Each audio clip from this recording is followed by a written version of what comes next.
When a bully spat in Maya's hair during lunch, the school expected silence, but they underestimated her. What followed wasn't revenge, but a calculated exposure of lies and corruption, unveiled at the year's biggest school event. She didn't raise her voice. She let the truth speak for her. Welcome to Tales by Ezra. Let's uncover what really happened. When Maya transferred to Northwood High, a sprawling campus where popularity was currency and social hierarchies were as rigid as the ancient oak trees lining the entrance, she knew her quiet nature and preference for observing from the periphery would mark her as an outsider. She wasn't trying to be invisible, not exactly, but in a school that buzzed with the constant performance of adolescence, her stillness was an anomaly.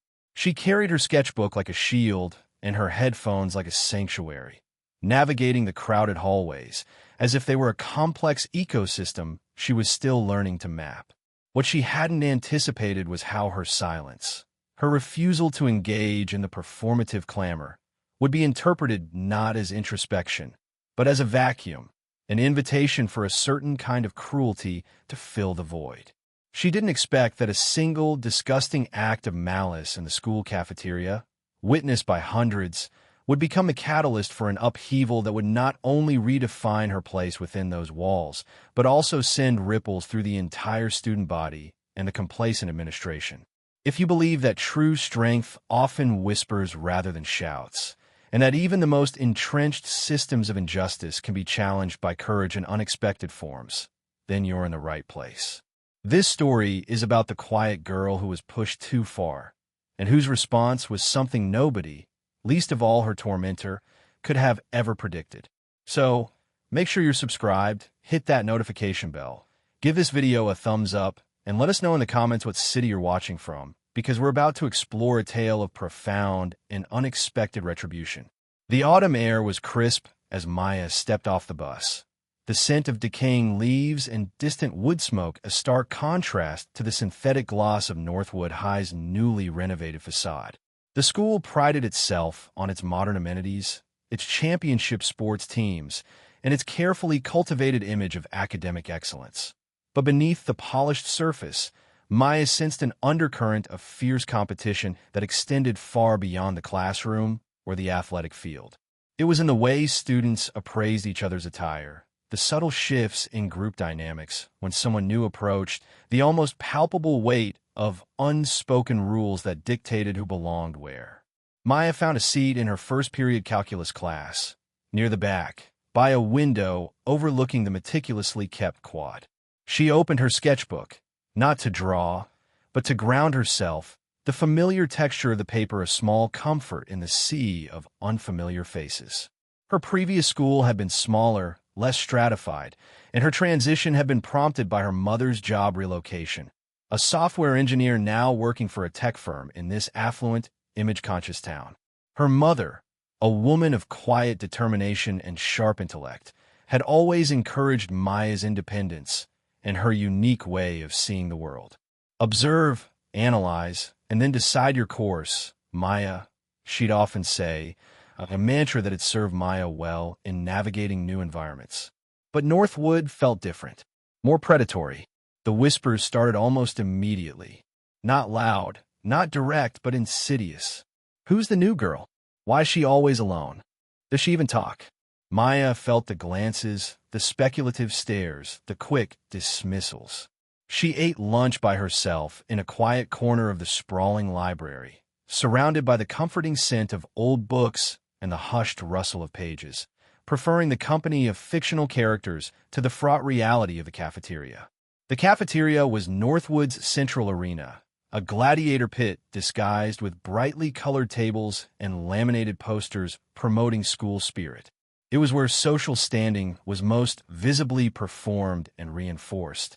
At the apex of this food chain was Liam, the captain of the lacrosse team, handsome in a conventional, sun-kissed way, with an easy charm that masked a deep-seated arrogance. He moved through the school with an air of entitlement, his clique of athletes and popular girls orbiting him like devoted satellites. Maya knew of him, of course. It was impossible not to. His laughter echoed too loudly. His presence demanded attention, and he seemed to thrive on the spotlight, whether it was earned or simply seized. She made a point to avoid his orbit, sensing a casual cruelty in the way he sometimes looked at students who weren't part of his inner circle, a flicker of disdain that made her skin crawl. She wasn't afraid, not yet, but a primal instinct urged caution. For weeks, Maya managed to remain largely unnoticed, a ghost in the machine of Northwood High. She excelled in her classes, particularly in computer science and art, finding solace in the logic of code and the freedom of creative expression. Her sketchbook filled with intricate drawings of the school's architecture, distorted perspectives of its social dynamics, and occasionally, caricatures of the more flamboyant personalities she observed. She was building her own world, a silent commentary on the one around her. But silence, in a place like Northwood, was often mistaken for weakness, and weakness was an irresistible target for those who fed on the vulnerability of others. The incident, when it came, was as sudden as it was vile, a crude interruption of the fragile peace Maya had managed to construct for herself. It happened on a Tuesday, a day that had begun like any other, with the same bus ride, the same quiet observation, the same carefully maintained distance. Little did she know, it was a day that would force her out of the shadows and into a confrontation she never sought, but one that would ultimately reveal a strength no one, least of all Maya herself, knew she possessed. The repercussions of that single, spit-flecked moment would resonate far beyond the sticky linoleum floor of the cafeteria, challenging the very foundations of Northwood's carefully curated image and forcing everyone to reconsider what it truly meant to be strong, to be seen, and to demand justice in a world that often preferred to look away. The quiet observer was about to become an unwilling catalyst for change, and the ripples were just beginning to spread, touching every corner of the school and beyond, as the system itself would soon find its own complacency under an unexpected and intense spotlight. The bell for lunch shrieked through the hallways, a signal for the daily migration to the cafeteria. Maya usually delayed her arrival, preferring to let the initial rush subside. But today her art teacher had kept her back to discuss a promising concept for her next project, a series of digital paintings exploring the theme of hidden identities. By the time she reached the cafeteria, it was already a cacophony of noise and movement, every table claimed, every conversation competing for airtime. She scanned the room, her eyes instinctively searching for a less populated corner, a small pocket of relative calm.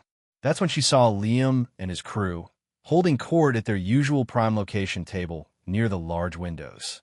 They were louder than usual, engaged in some boisterous story, their laughter sharp and derisive. Maya found an empty seat at a table near the periphery, close to the recycling bins, and unwrapped her sandwich, hoping to eat quickly and retreat to the library. She was absorbed in her own thoughts, mentally sketching out the composition for her new art piece, when a shadow fell over her. She looked up, her heart giving a small, anxious thump. It was Liam, flanked by two of his cronies, smirking down at her. Well, what have we here?" Liam drawled, his voice carrying easily in a momentary lull in the cafeteria's din. Several nearby conversations quieted. Heads began to turn. Maya felt a flush creep up her neck. She said nothing, her gaze dropping back to her half-eaten sandwich. "Cat got her tongue, new girl." One of his friends, a bulky kid named Marcus, jeered. Liam's smirk widened. He leaned closer, his presence uncomfortably invasive. "You know, it's rude not to say hello," he said, his tone falsely sweet. "We're just trying to be friendly. Make you feel welcome at Northwood." Maya could feel the eyes of the cafeteria on her, 100 pinpricks of curiosity and morbid anticipation. She wanted to disappear, to melt into the linoleum, but she was trapped. She still said nothing, her hands clenching under the table. This was a performance, and she was an unwilling participant. Liam's eyes narrowed, his amusement turning into something uglier. Her silence, her refusal to engage, was a challenge to his dominance. He needed a reaction, a confirmation of his power. And then, with a swift, contemptuous movement, he leaned forward and spat. A thick glob of saliva landed directly in her dark hair, just above her temple. A collective gasp went through the students closest to them, followed by a smattering of nervous, quickly suppressed laughter from Liam's followers. Time seemed to slow. Maya felt the wetness, the disgusting warmth, begin to trickle down her scalp. Her entire body went rigid with shock and a searing, visceral humiliation. It wasn't just the physical act. It was the blatant disrespect, the public degradation. Liam stepped back, a look of triumphant disdain on his face. "Maybe that'll teach you some manners," he said, loud enough for everyone nearby to hear. He turned to his friends, expecting their adulation, and they supplied it with loud guffaws and backslaps. They sauntered back to their table, already recounting the incident, embellishing it, turning Maya's violation into an amusing anecdote. Maya sat frozen, the cafeteria noise roaring back in a distorted wave of sound. She could feel the stares, no longer just curious, but pitying, mocking, horrified. Her face burned. Tears welled in her eyes, hot and shameful, but she fought them back with every ounce of her will. She would not give him the satisfaction of seeing her cry. Slowly, deliberately, she reached up and touched the sticky mess in her hair. A wave of nausea rolled over her. She wanted to scream, to lash out, to run, but her limbs felt like lead. A nearby lunch monitor, a harried-looking woman who usually seemed overwhelmed by the sheer volume of students, finally noticed the commotion around Maya's table. She bustled over, her expression more annoyed than concerned. "What's going on here? What's all this fuss?" she asked, her gaze sweeping over Maya without really seeing her. Before Maya could find her voice, another student, a girl with bright pink hair from a nearby table, spoke up. "Liam just spat in her hair," she exclaimed, her voice indignant. The monitor's eyes finally focused on Maya, on the glistening saliva. Her expression shifted slightly, a flicker of distaste, but it was quickly replaced by an air of weary resignation. "Oh, for heaven's sake," she muttered. She looked towards Liam's table, but he and his friends were already deeply engrossed in their own amusement, pointedly ignoring the situation they had created. The monitor sighed. "All right, dear," she said to Maya, her tone perfunctory. "Go to the nurse's office and get yourself cleaned up. And try to avoid trouble, okay?" Avoid trouble?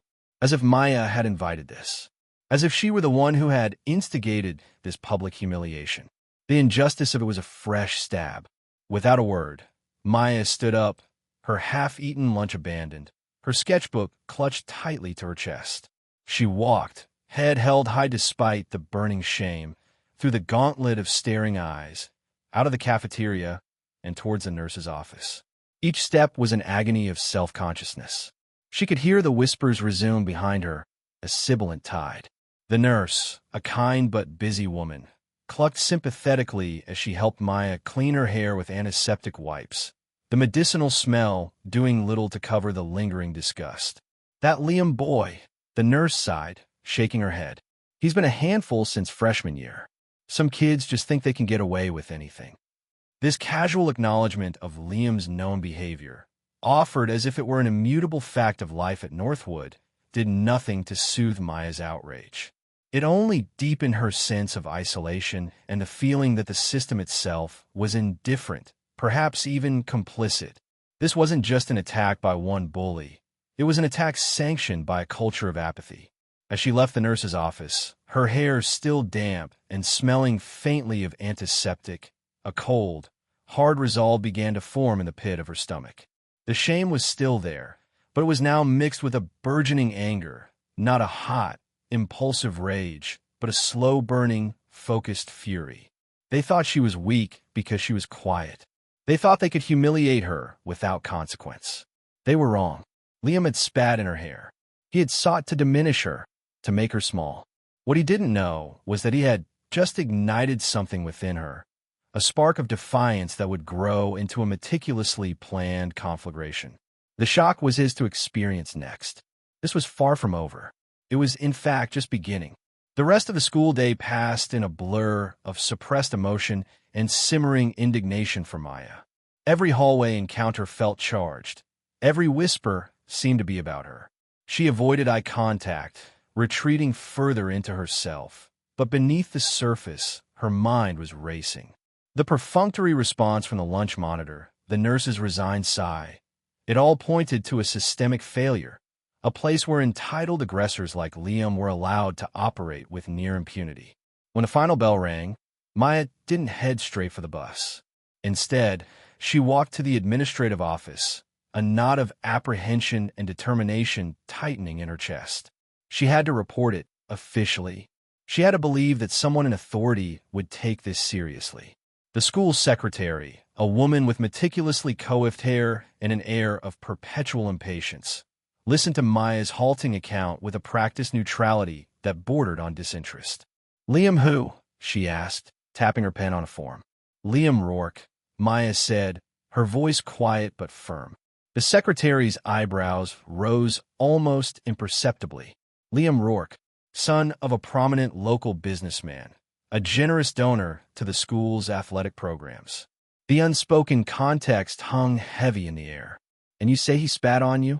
The secretary's tone implied this was a childish squabble, hardly worth the paperwork. "In my hair, yes. In the cafeteria. In front of everyone," Maya clarified, struggling to keep the tremor out of her voice.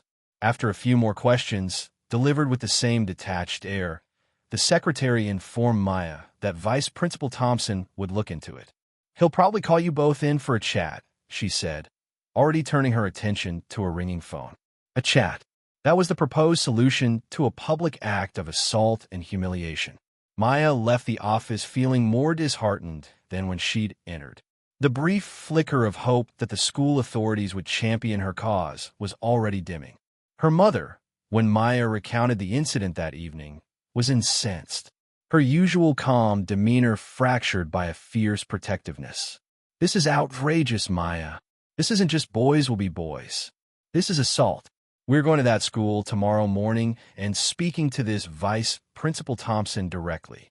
True to her word, Mrs. Sterling, Maya's mother, was at Northwood High the next morning, her expression composed but unyielding.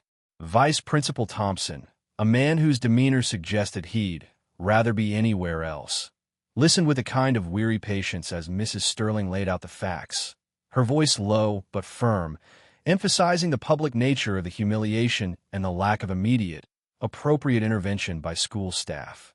Liam was also called into the office, accompanied by his father, a large, imposing man whose expensive suit and air of barely veiled annoyance seemed to fill the small room. Liam, in the presence of authority and his father, adopted an expression of bewildered innocence, denying the malice, claiming it was an accident, a joke that went wrong. He even managed to sound slightly aggrieved, as if he were the one being unfairly persecuted. Mr. Rourke Sr. was quick to his son's defense. "My son is a good boy, an athlete, a leader. He wouldn't intentionally harm anyone. This sounds like a misunderstanding blown out of proportion. Perhaps the new girl is a bit sensitive." The implication was clear. Maya was the problem. Her reaction, her mother's presence, was the overreaction. Vice Principal Thompson, caught between an irate parent demanding justice and a wealthy, influential parent minimizing the offense, opted for the path of least resistance. He spoke vaguely of consequences and making amends. In the end, Liam was given 2 days of after-school detention and was instructed to write Maya an apology note, a note which, when it eventually arrived, was a hastily scrawled, insincere paragraph clearly dictated by an adult, devoid of any genuine remorse. 2 days of detention for an act that had left Maya feeling violated and exposed in front of her entire peer group. The message from the school was loud and clear. Liam's actions were regrettable, but ultimately minor, his social standing and his father's influence providing a shield that Maya, the quiet new girl, could not penetrate with mere truth or appeals to justice. The institutional apathy was a heavier blow than the spit itself. It validated Liam's arrogance, confirmed his belief that he was untouchable. Maya saw him in the hallway later that day, smirking with his friends, his detention clearly no more than a minor inconvenience. He caught her eye and gave a subtle, knowing wink, as if to say, "See? Nothing happened. You can't touch me." That wink, that casual, dismissive display of power, was the final spark. The slow-burning anger within Maya coalesced into a cold, sharp focus. If the system wouldn't hold him accountable, if the adults meant to protect students were unwilling or unable to act decisively, then she would have to find another way. It wouldn't be through official channels. It wouldn't be through direct confrontation, which he would undoubtedly twist to his advantage. No, her response would have to be different. It would have to be intelligent, precise, and undeniable. Liam valued his image, his popularity, the carefully constructed facade of the charming jock. That was his strength, his currency. And Maya, the quiet observer, the girl who excelled in logic and patterns, began to wonder if his greatest strength could also be his greatest vulnerability.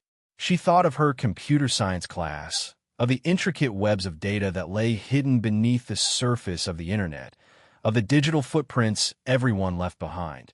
Liam, with his constant need for validation, was undoubtedly active online, curating his public persona. A new kind of project began to form in Maya's mind, far more complex and far more dangerous than any digital painting. It was a project that would require all her skills of observation, research, and analysis. It was a project born of deep injustice, but would be executed with clinical precision. She would not stoop to his level. She would not engage in petty revenge. She would seek truth, and she would find a way to make that truth visible, to dismantle the edifice of his undeserved power, brick by hypocritical brick. The apology note, crumpled and discarded, was merely the first piece of evidence in a case she was now building, a case against not just Liam Rourke, but against the complacency that allowed such behavior to thrive. The quiet girl was logging on. Maya's evenings transformed. The time previously spent sketching or lost in the pages of a novel was now dedicated to a different kind of exploration. Armed with her laptop and an encrypted internet connection, she began to delve into the digital world of Liam Rourke. It wasn't difficult to find him. His online presence was as loud and attention-seeking as his real-world persona. He had multiple social media profiles, all meticulously curated to project an image of effortless cool, athletic prowess, and boundless popularity. His feeds were a cascade of triumphant game photos, grinning selfies with his entourage, and posts hashtagged with hashtag living my best life and hashtag king of the north. At first glance, it was an impenetrable fortress of self-congratulation. But Maya was patient. She understood that facades, no matter how polished, often had cracks. She started by mapping his network, his friends, his followers, the groups he belonged to, the events he attended. She cross-referenced names and dates, looking for patterns, for connections, for any deviation from the golden boy image. She wasn't looking for something to embarrass him in a trivial way.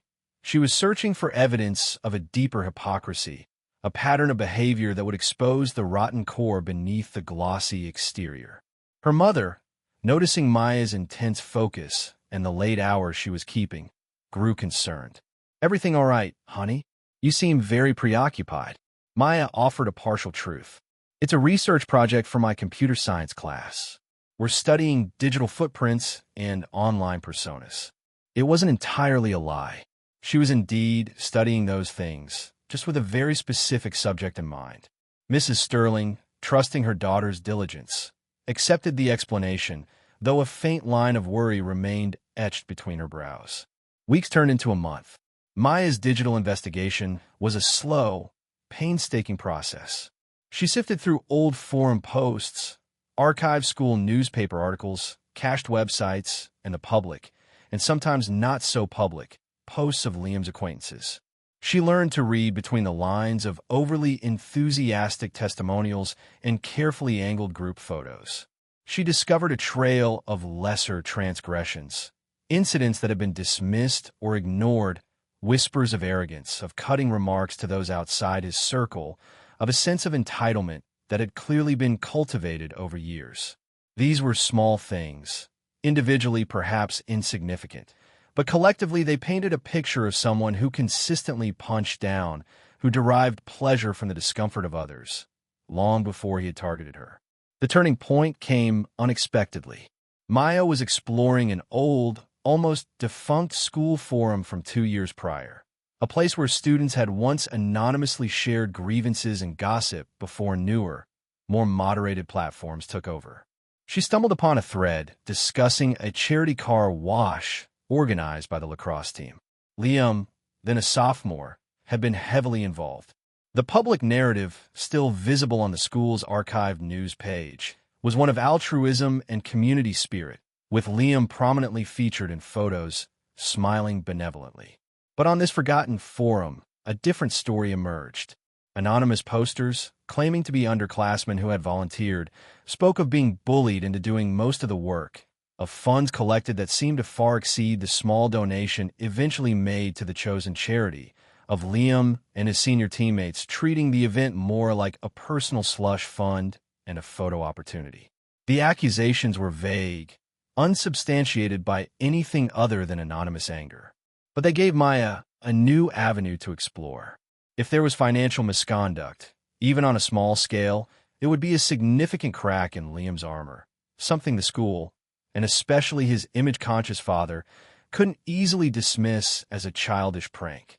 Maya began to cross-reference the date of the car wash with local news archives, social media posts from that period, even weather reports. She searched for any public records related to the charity that was supposedly the beneficiary. Most of it was a dead end. But then, through a series of carefully constructed search queries, she found a blog post from a disgruntled parent of one of the alleged underclassmen volunteers. The post was emotional, detailing how their son had been pressured, how he'd seen Liam and older players pocketing cash, and how their subsequent complaint to the then-coach had been brushed aside.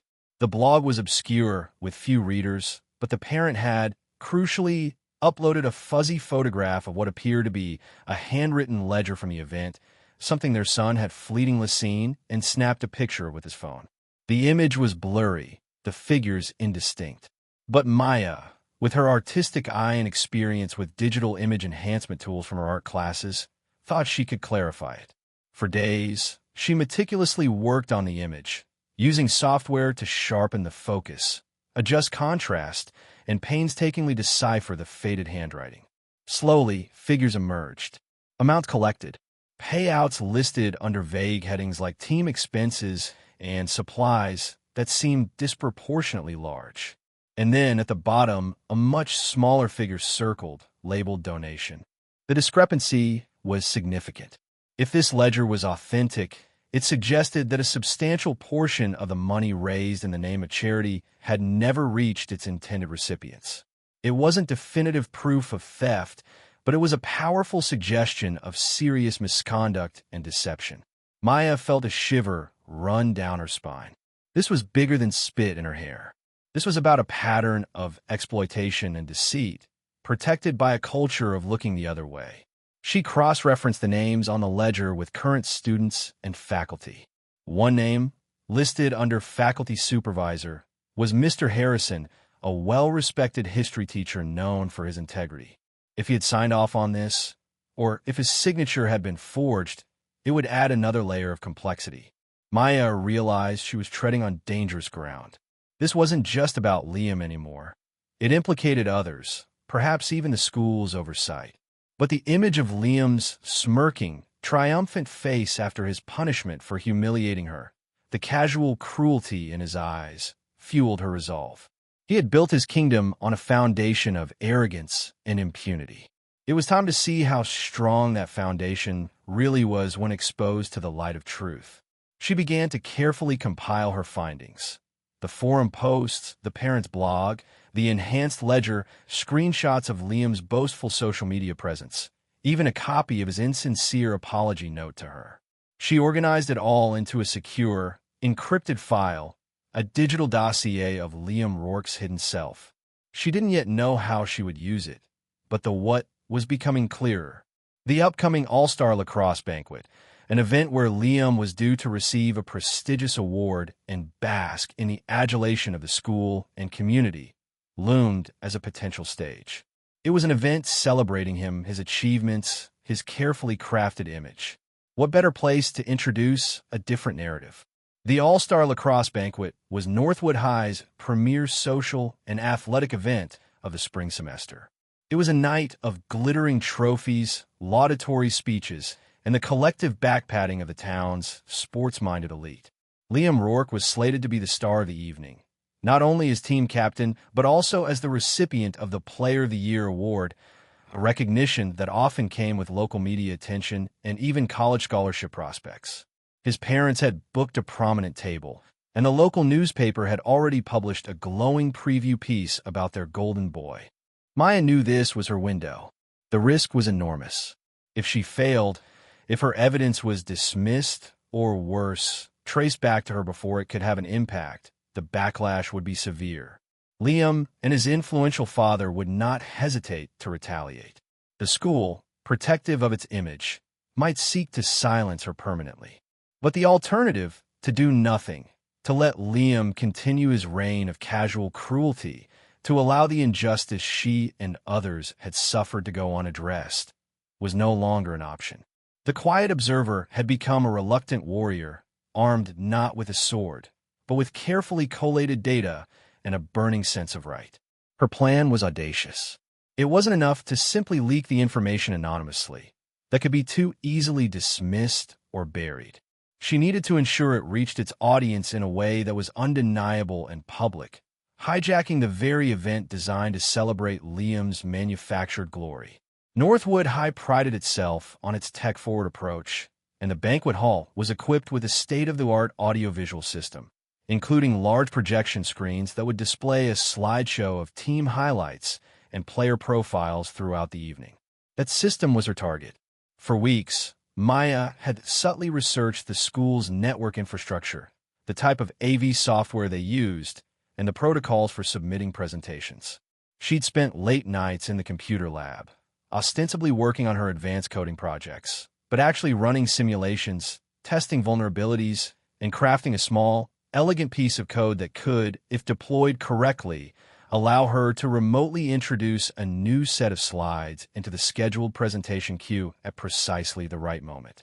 It was ethically gray, she knew, but the systemic failure to address Liam's behavior, the casual dismissal of her own assault, had pushed her beyond conventional methods. This wasn't just about her. It was about the other anonymous voices on that old forum, the disgruntled parent, any other student who had been a target of Liam's entitlement. On the day of the banquet, Maya felt a strange mixture of terror and calm. She had her digital dossier ready, condensed into a series of stark, factual slides. The enhanced ledger was the centerpiece, juxtaposed with screenshots of the gushing news reports about the successful charity car wash. There were also selected, anonymized quotes from the forum, highlighting the alleged exploitation of younger students. And finally, a simple, pointed question. Is this the leadership and integrity Northwood High celebrates? She wouldn't be attending the banquet, of course. Her presence would be a distraction, and she needed to be focused. As the attendees began to arrive at the venue, a lavishly decorated hall at a local event center, Maya was at home, her laptop open, a secure connection established, monitoring the school's event network.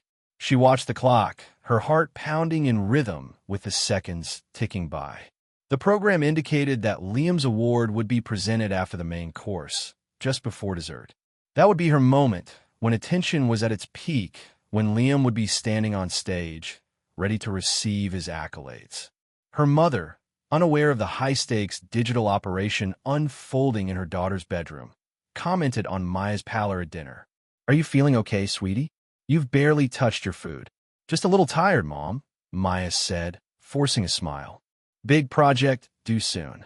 The lie tasted bitter, but the truth was too complex, too dangerous to share. As the designated time approached, Maya's fingers hovered over the keyboard. She had run the sequence countless times in her head. The code was designed to be a ghost in the machine, injecting her slides seamlessly, then erasing its own entry logs. It was a one-shot opportunity. She took a deep breath, just as her mother had taught her. Observe, analyze, and then decide your course. She had observed. She had analyzed. This was her decision. News reports later would describe the scene. Liam Rourke, beaming in his best suit, had just accepted his Player of the Year trophy.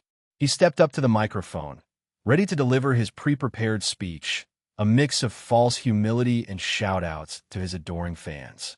The large screens behind him, which had been cycling through action shots of a lacrosse team, suddenly went dark for a split second. Then, a new slide appeared. Not a picture of Liam scoring a goal, but the grainy, enhanced image of the disputed ledger from the car wash. A confused murmur rippled through the audience. Liam, momentarily thrown, glanced back at the screen, his confident smile faltering. Before anyone on the AV team could react, the next slide appeared. Funds raised. Amount from ledger. Amount donated. Smaller amount. Then, the quotes from the forum, stark white text on a black background, speaking of exploitation and pocketed cash. Each slide stayed up for precisely 15 seconds. The room, moments before filled with applause and celebratory chatter, had fallen into a stunned, uncomfortable silence. Liam's face, projected in close-up on a side camera feed, had gone from tanned confidence to a ghastly pale. He looked utterly bewildered, then panicked. His father was on his feet, his face puce, shouting at the bewildered event staff who were now frantically trying to regain control of the AV system. But it was too late.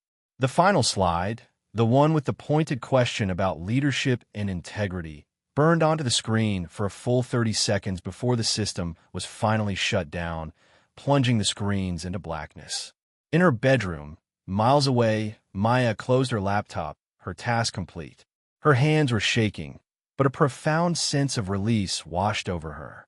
She had spoken her truth, not with a shout, but with a silent, digital whisper that had echoed like a thunderclap in the heart of Liam's triumph. The fallout, she knew, was yet to come.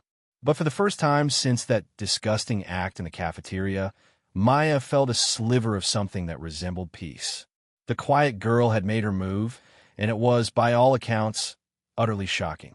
The immediate aftermath of the banquet presentation was chaotic. Liam Rourke, stripped of his composure, mumbled a few incoherent words into the microphone before being quickly ushered off stage by his apoplectic father and a visibly flustered Principal Davenport. The celebratory atmosphere had evaporated, replaced by a thick pall of suspicion and hushed, urgent conversations. Whispers followed the Rourke family as they made a hasty, ignominious exit from the venue. The Player of the Year trophy left abandoned on the podium like a forgotten prop. By the next morning, the incident, quickly dubbed Ledgergate by the student body, was the only topic of conversation at Northwood High and in the wider community. The local newspaper, which had so recently sung Liam's praises, now scrambled to report on the scandal that had unfolded at the banquet, quoting shocked attendees and bewildered school officials. Principal Davenport, under immense pressure, announced an immediate and thorough investigation into the allegations raised by the anonymous digital presentation. The school's IT department was tasked with tracing the source of the rogue slides, but Maya's careful planning had paid off. Her digital trail was a ghost, vanishing into the complex labyrinth of the internet, leaving no clear path back to her. Suspicion, naturally, fell on students known for advanced coding skills or those who might have had a grudge against Liam. Maya, known for her quiet demeanor and her focus on art rather than overt tech activism, was not initially on anyone's radar. She watched the unfolding drama with a carefully neutral expression, privy to the swirling rumors and the panicked reactions of those implicated. Liam was conspicuously absent from school, the official reason given as illness, though everyone knew it was due to the scandal. His carefully curated image had been shattered in a matter of minutes, the glossy veneer stripped away to reveal something far less palatable.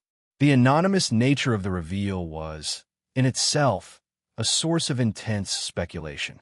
Who had the skills, the motive, and the audacity to orchestrate such a public takedown? The mystery amplified the impact, making the unknown perpetrator seem like a shadowy vigilante, a digital Zorro fighting for the unseen and unheard. Mr. Harrison, the history teacher whose name had appeared as faculty supervisor on the ledger, was reportedly horrified and immediately requested a meeting with the principal, vehemently denying any knowledge of financial impropriety and suggesting his signature might have been forged or his oversight deliberately circumvented.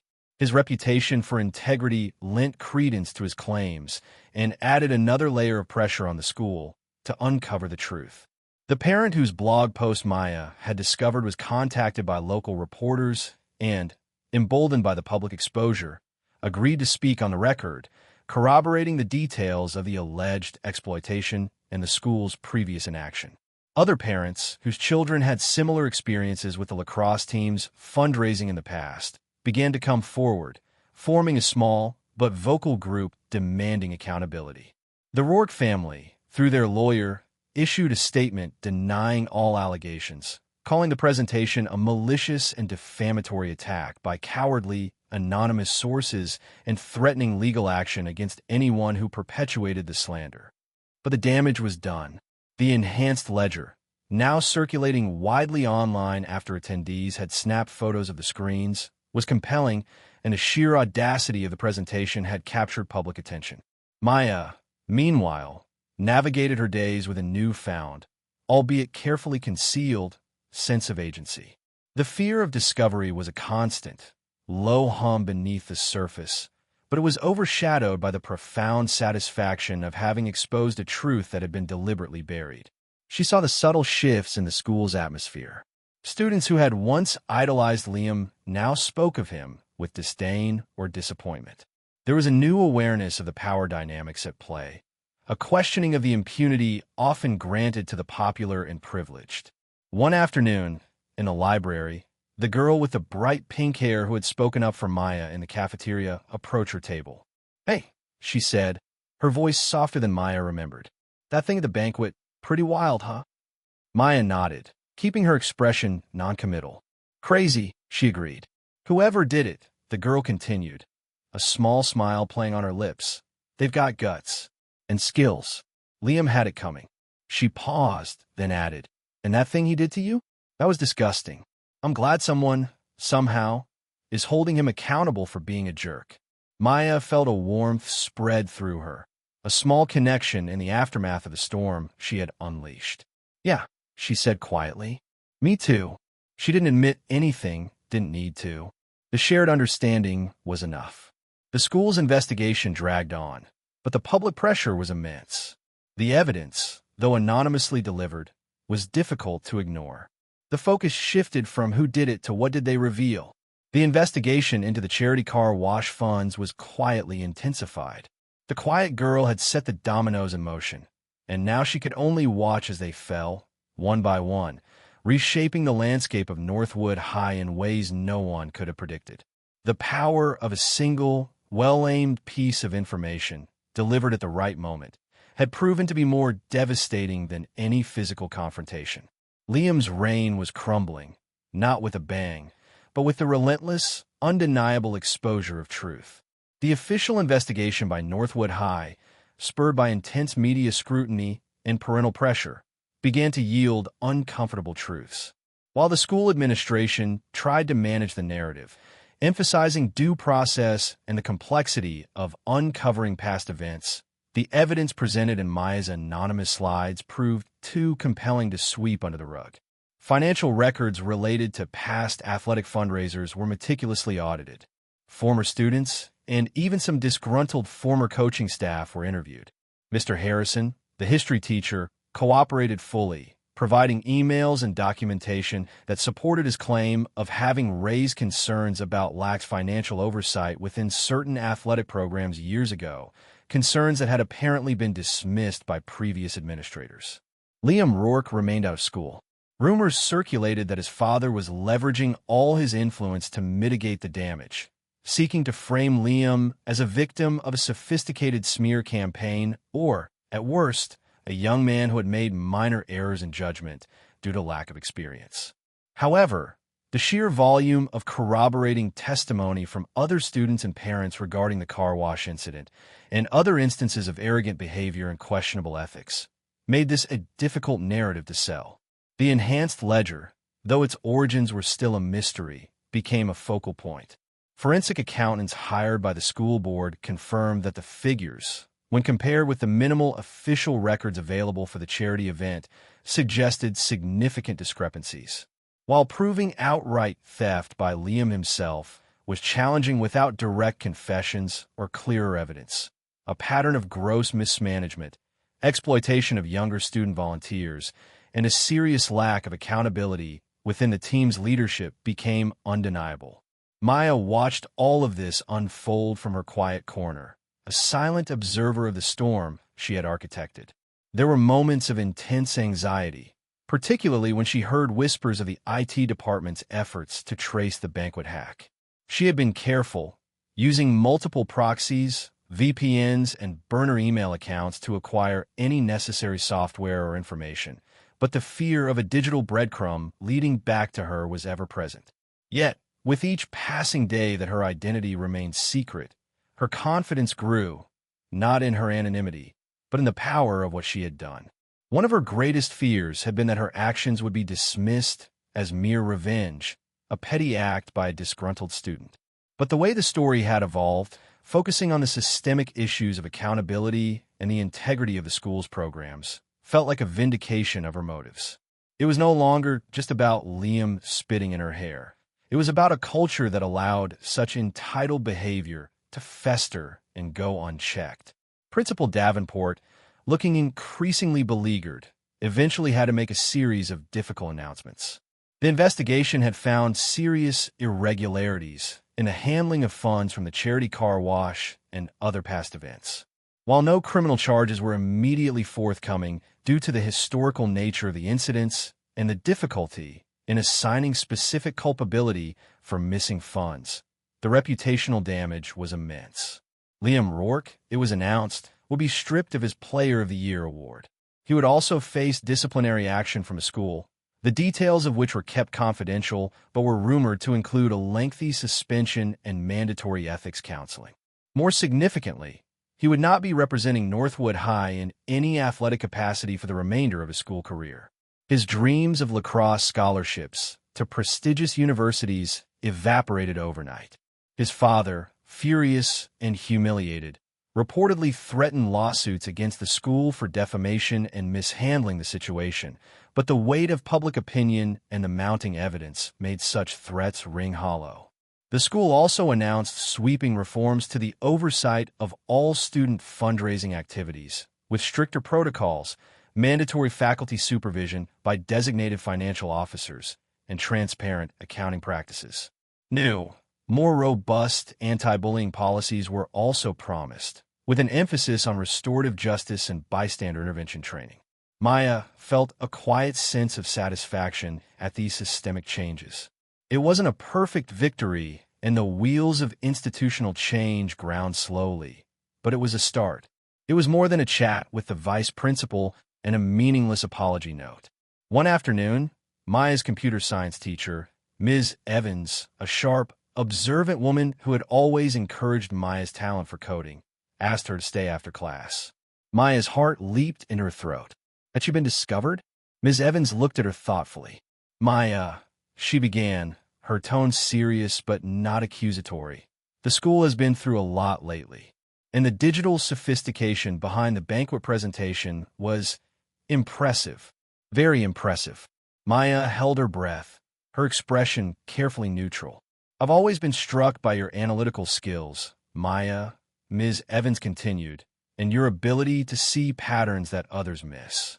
You have a real gift for understanding complex systems, whether they're made of code or of people.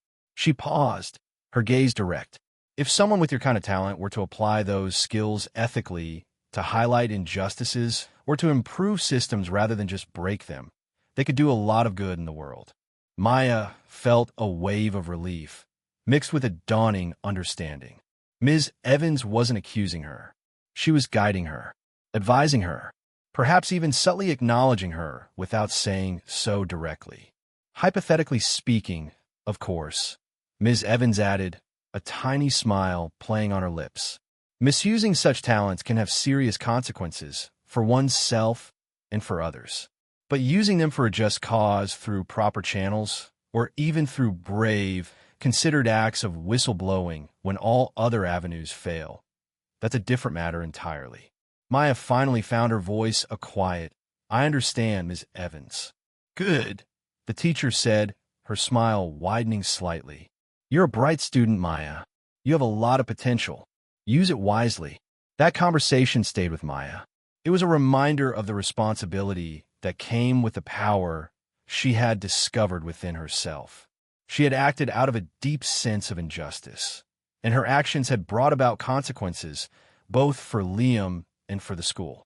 But Ms. Evans' words planted a seed. Perhaps there were ways to channel her skills, her quiet determination, into something constructive, something that built up rather than just tore down. The storm was beginning to pass, but the landscape it left behind was irrevocably changed.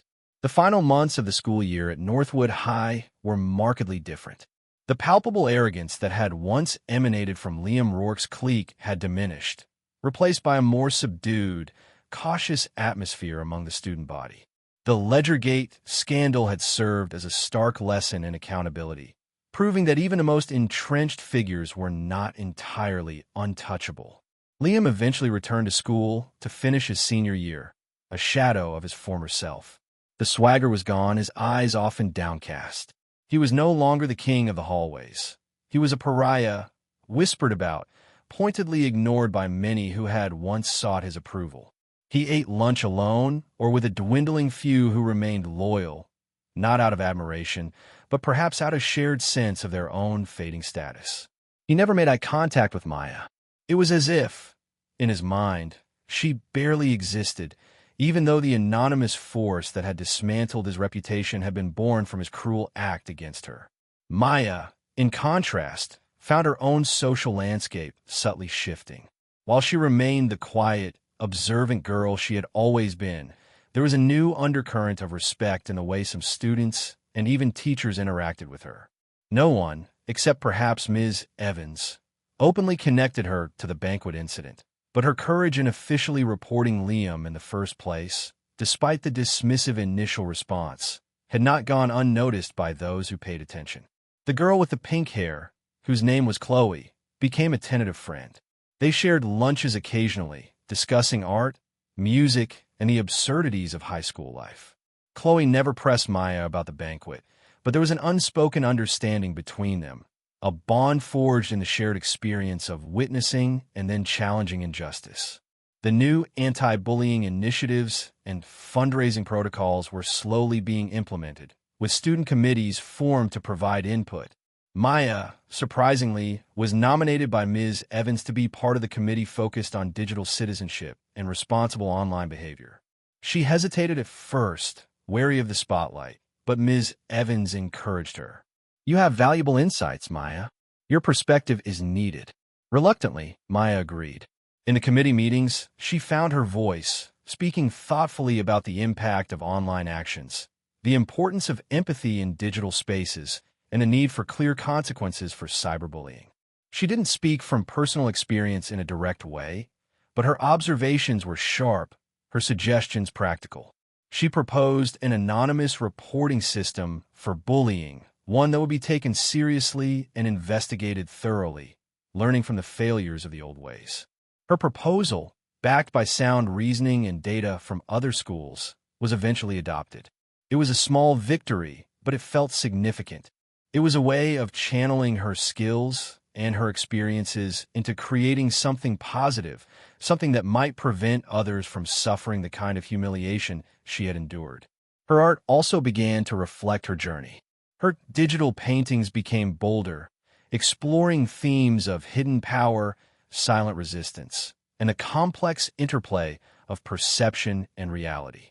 One of her pieces, a striking image of a shadowy figure manipulating strings of light that subtly controlled a brightly lit stage, won a regional student art competition, earning her quiet recognition beyond Northwood's walls. Her mother, watching Maya blossom in these unexpected ways, felt a profound sense of pride. She never knew the full extent of Maya's digital campaign against Liam, but she saw her daughter's resilience, her growing confidence, and her commitment to making a difference in her own quiet, determined way. "You found your voice, Maya," she said one evening, looking at Maya's award-winning artwork, even if it's not always spoken aloud. As graduation approached, the school was still healing, still adapting. The changes were not miraculous, and the ingrained culture would take time to fully transform. But there was a palpable shift, a sense that the old rules of impunity no longer strictly applied. The story of Ledgergate became a cautionary tale, a piece of Northwood lore, a reminder that secrets could be exposed and power could be challenged from the most unexpected quarters. Liam Rourke graduated with little fanfare, his future uncertain, his reputation in tatters. He received no athletic scholarships. His father's influence had reached its limits. He was just another graduate, heading off to an obscure community college, the shine of his golden boy image irrevocably tarnished.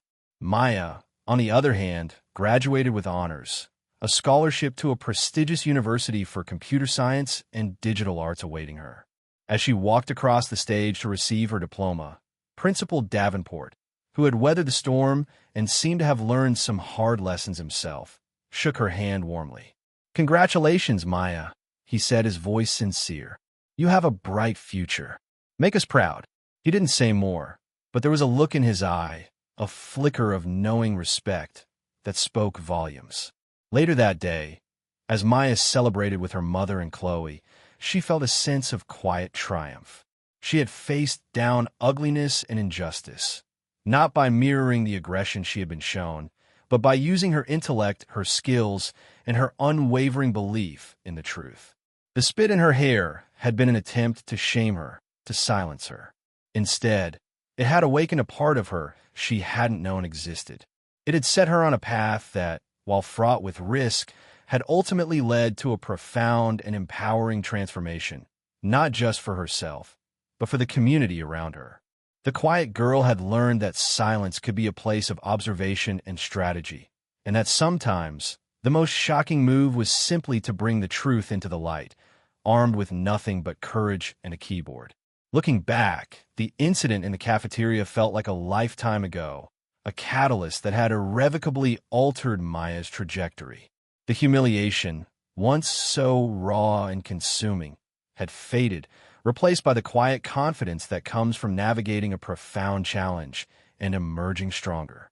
She had learned that injustice, whether it was a public act of degradation or the systemic apathy that enabled it, demanded a response. And she had discovered that her particular brand of response, meticulous, analytical, and technologically adept, could be incredibly powerful. Her experiences at Northwood High became a foundational part of who she was, shaping her choices as she moved on to university and beyond. She excelled in her studies, drawn to the intersection of technology, art, and social ethics. Ms. Evans' words about using her talents wisely echoed in her mind, guiding her towards projects that aimed to promote transparency, accountability, and digital literacy. She volunteered for an organization that helped victims of cyberbullying, using her skills to trace anonymous harassers and provide support to those targeted. She developed an app for her senior project that helped users identify and combat misinformation online, a tool born from her understanding of how easily false narratives could be constructed and disseminated. She never sought public recognition for her role in Ledgergate. Her identity as the architect of Liam Rourke's downfall remained her secret, a private knowledge that fueled her without needing external validation.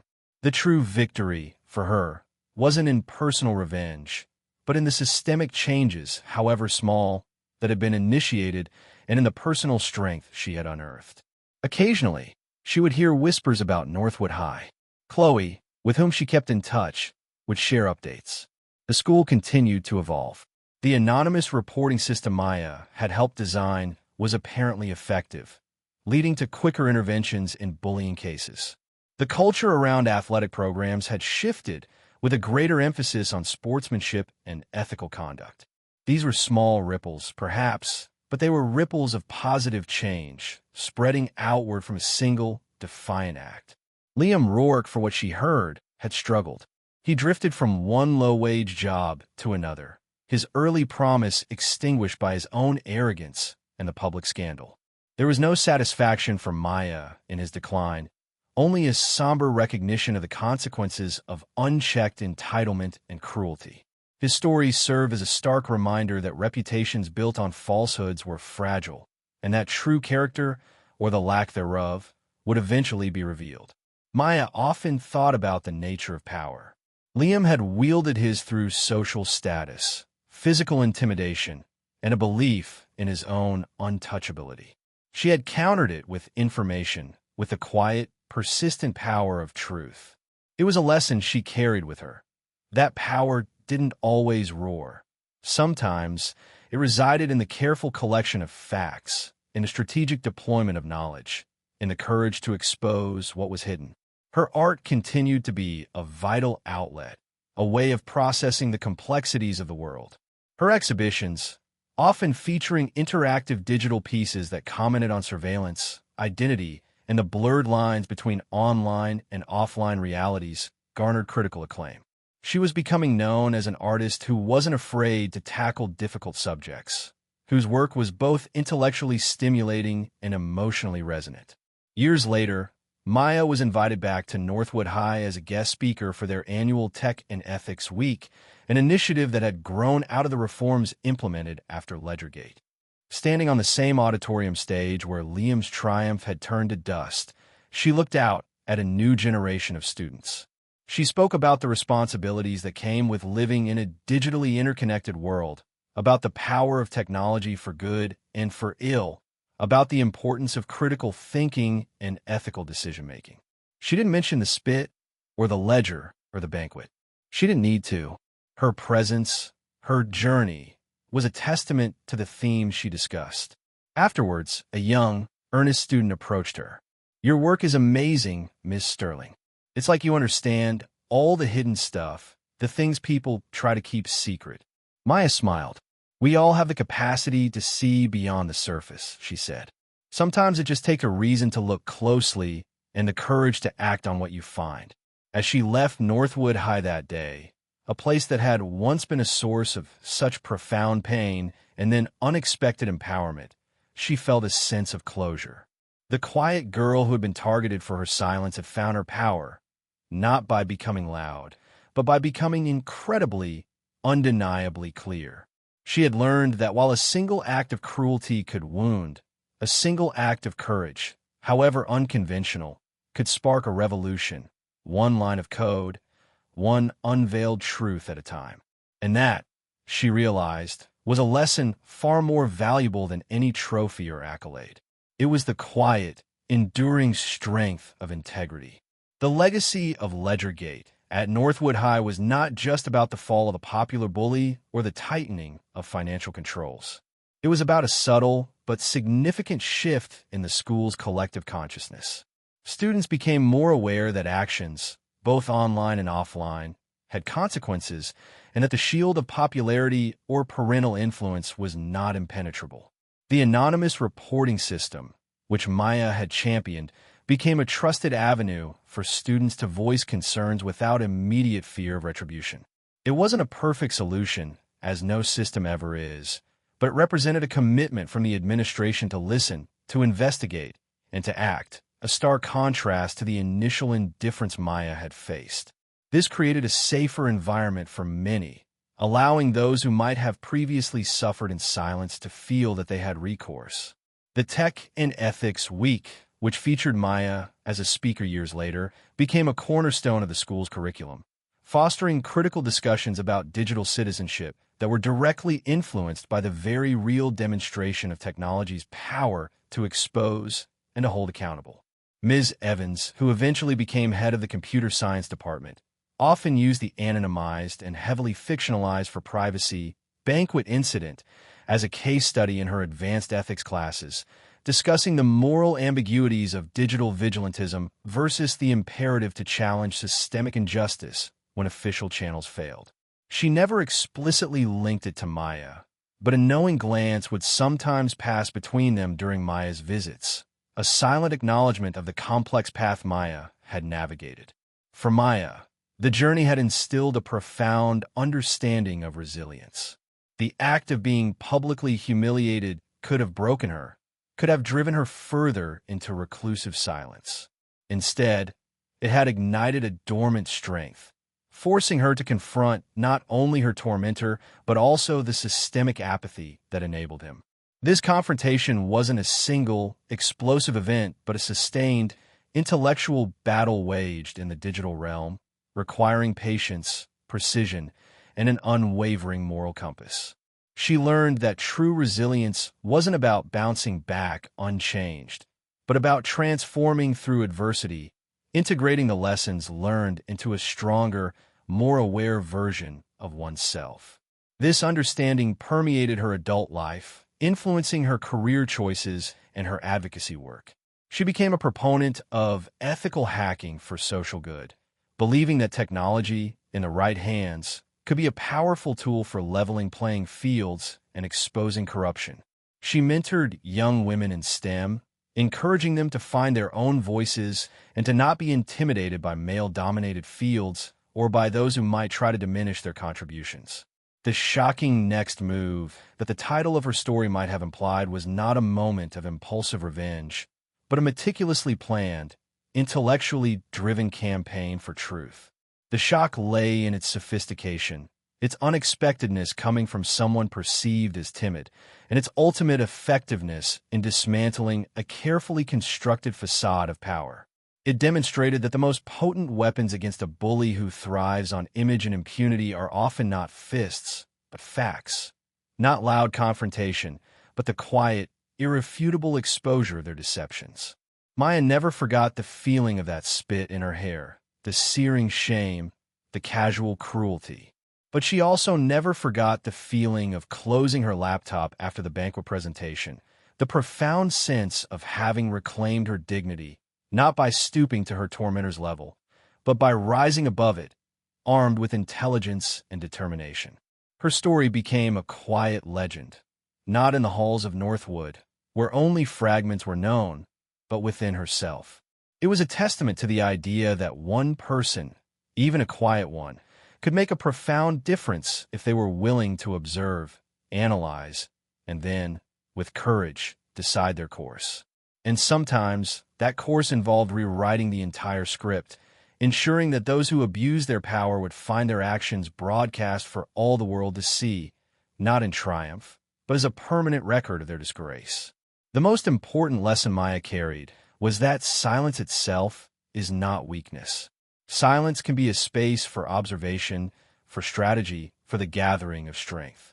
And when that silence is finally broken, it can be with a clarity and force that resonates far more powerfully than the loudest, emptiest taunts of any bully.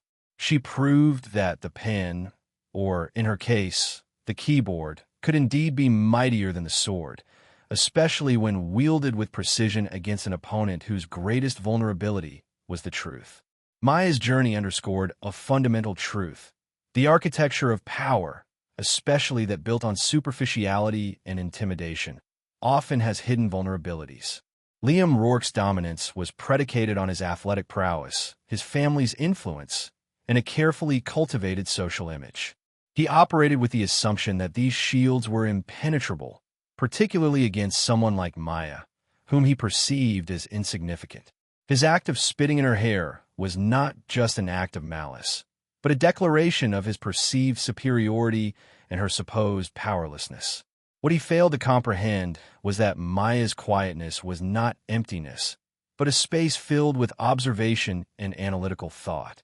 Her shocking next move was not a physical retaliation, which he might have expected and easily countered, but an intellectual dismantling of his power structure. She identified his core vulnerability, his reliance on a flawless public image, and targeted it with precision. This is a recurring theme in narratives of underdog triumph. The protagonist doesn't play the antagonist's game by the antagonist's rules. Instead, they change the game, leveraging their unique strengths against the opponent's unacknowledged weaknesses. Maya's strength was her intellect, her technological proficiency, and her patience. She didn't seek immediate, emotional retribution. She undertook a methodical investigation, gathering evidence, and planning her intervention with the care of a strategist. The banquet, designed as the pinnacle of Liam's self-glorification, became the stage for his public unmasking. The very tools he used to project his image, social media, public events, the school's own communication systems, were turned against him. The effectiveness of Maya's actions also highlighted the power of information in an interconnected age. In the past, a bully's actions might have been confined to the immediate witnesses, easily denied or downplayed. But in a world of digital footprints and rapid dissemination, secrets are harder to keep, and curated personas are more easily shattered by contradictory evidence. Maya's ability to unearth the ledger, enhance it, and present it in a compelling, undeniable format demonstrated that truth, when properly packaged and delivered, can cut through layers of denial and influence.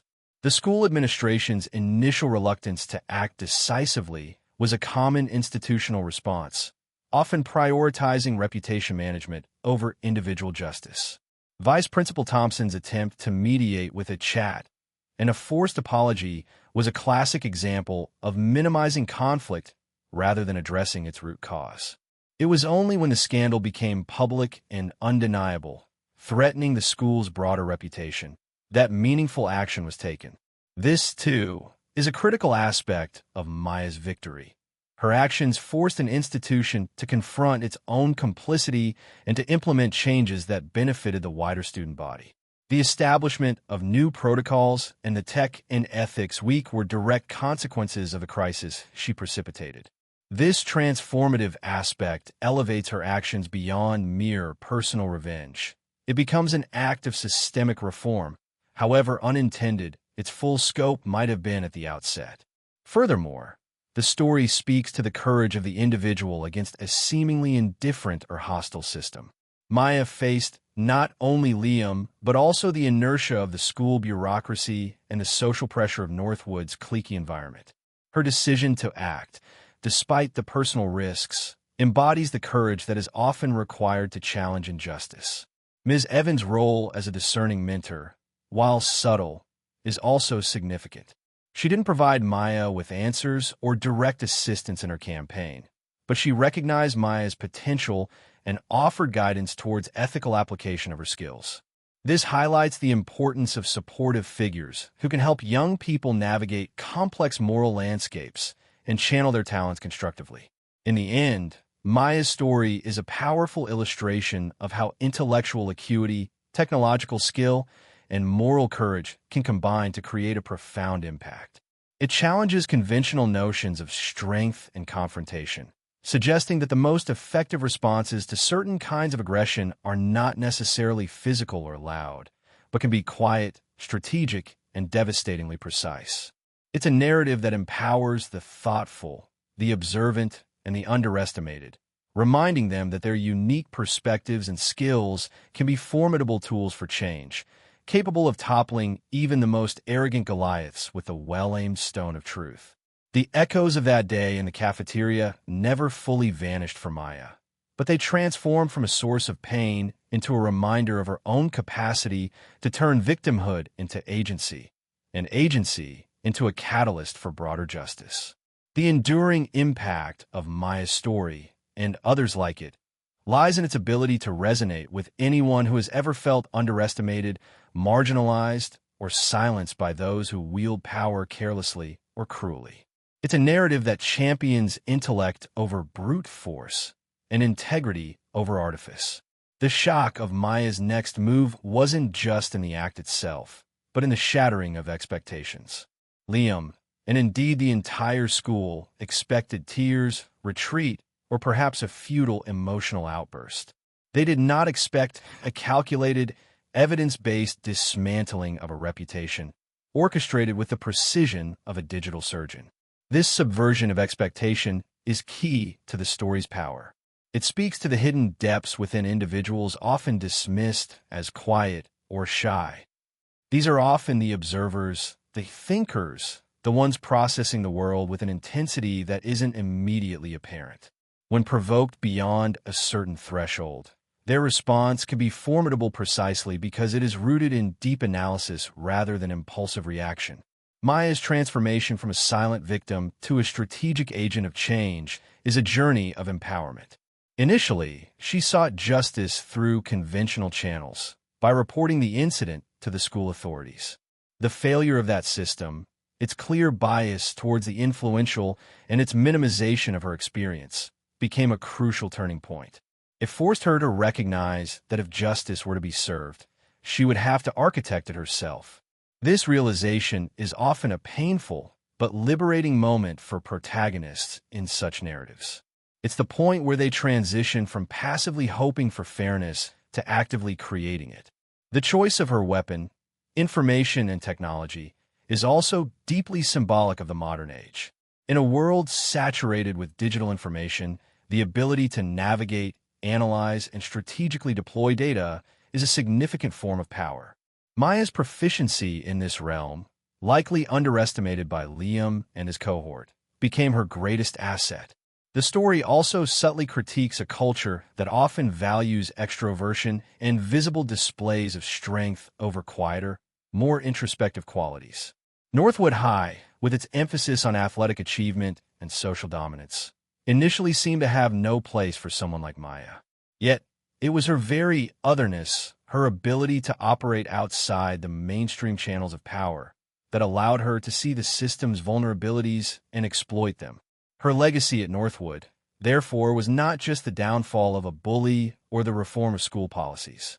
It was a quieter, more profound shift, a dawning awareness that power could manifest in unexpected ways, and that the most unassuming individuals might possess the keenest insights and the most effective tools for change.